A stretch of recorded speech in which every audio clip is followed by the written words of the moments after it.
Today, we're going to talk about how the Republican speaker situation backfired on them in spectacular fashion, and I interview Congressman Jared Moskowitz about what the vote for Mike Johnson will mean for those 18 Republicans currently sitting in Biden-won districts, whether there's any acknowledgement from the GOP behind the scenes that they screwed up, and the impact that Johnson's election will have on the House certifying the election results in 2024. I'm Brian Tyler Cohen, and you're watching No Lie.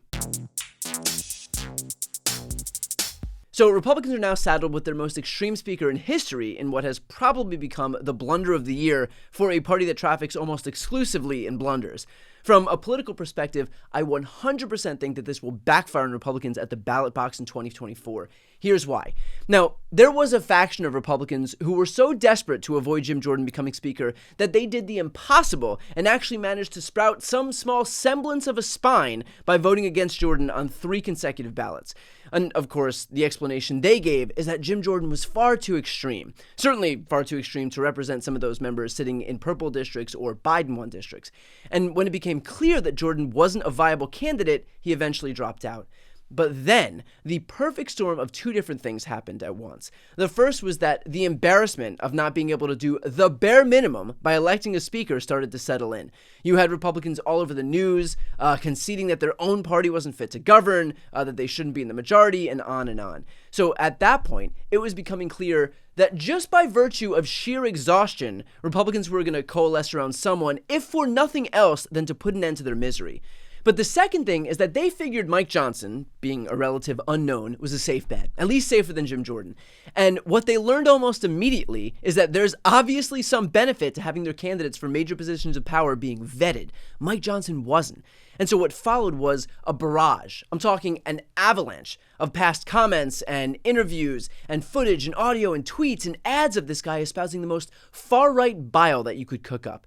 This guy was the architect of Trump's efforts to overturn the election in the House. He was the lead author of an amicus brief for the Texas lawsuit seeking to overturn the election results in 4 other states. He authored at least 3 bills to ban abortion nationwide. He's an outspoken opponent of same-sex marriage and LGBT rights. Here he is suggesting that we don't live in a democracy, but rather some type of a biblical republic. You know, we don't live in a democracy because a democracy is 2 wolves and a lamb deciding what's for dinner, okay? It's not just majority rule.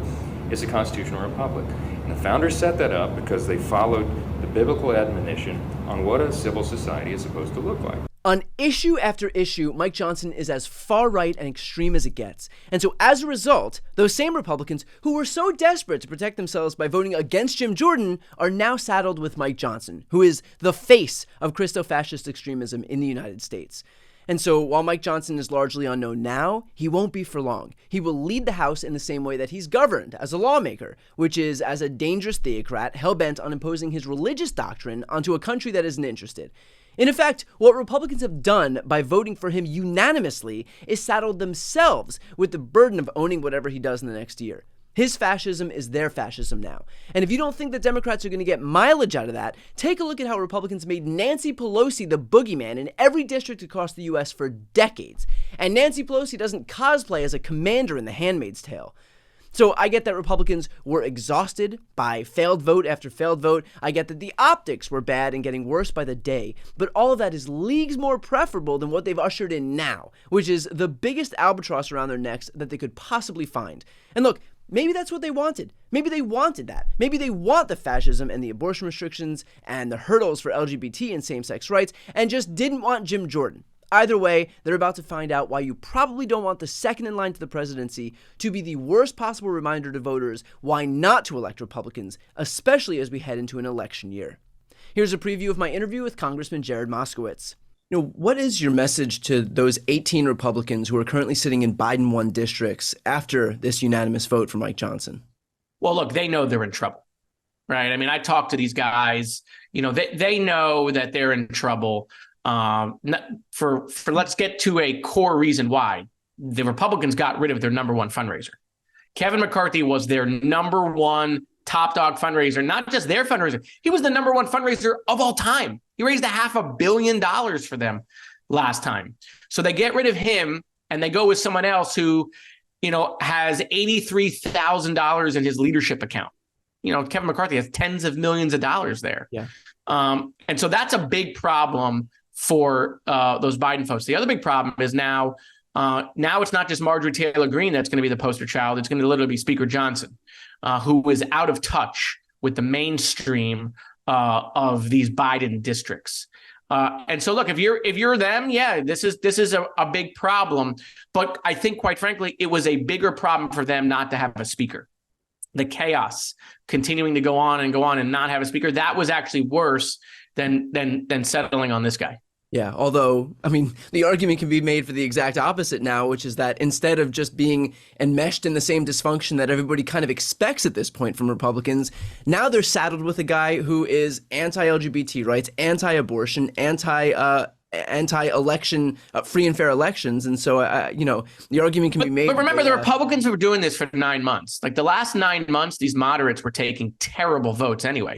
I mean, these guys voted for a CR to cut government funding by 30%. Now, look, I'm a Democrat who believes government should spend less, right? As the American family is spending less, government should spend less. I do think we should look at pre-COVID spending, right? Where can we lower spending? I also think we should be raising revenue at the same time. So when we talk about the budget deficit, Republicans only just want to cut. They don't talk about raising. We need tax parity. I'm not interested in increasing taxes. I am interested in having tax parity where, are the richest billionaires in America are paying a lower percentage than obviously, folks that, work minimum wage. And so, tax parity and watching where our spending, I think that's important. But these guys voted for a 30% cut across the board. They didn't come with a scalpel. They came with a hatchet, and all the moderates voted for that. So there are so many votes, Brian, that they've already taken, quite frankly, that they're going to have to defend, let alone, Michael Johnson's the 10 Commandments is the first